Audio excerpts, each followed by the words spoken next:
पण ज्याच्या मनात समाधान आहे तोच खरा श्रीमंत आहे. समाधान हीच खरी संपत्ती आहे. 3. भक्ती मनातली असते. फक्त मंदिरात जाणं म्हणजे भक्ती नाही. भक्ती म्हणजे प्रत्येक क्षणी देवाची आठवण ठेवणं. हीच भक्ती मन शुद्ध करते आणि जीवन सुंदर करते. 4. राग मनाला जाळतो. राग दुसऱ्याला नाही, तुलाच जाळतो. रागाने सुख नाही मिळत, दुःखच वाढतं. म्हणून संयम आणि शांतता या 2 गोष्टी जपा. 5.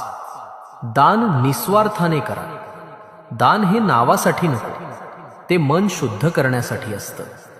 जे दान कुणालाही न करता निस्वार्थाने केलं जातं तेच खरं दान आहे. 60. संकट म्हणजे परीक्षा. लोखंड तापलं की सोने होतं, तसंच संकट म्हणजे श्रद्धेची परीक्षा.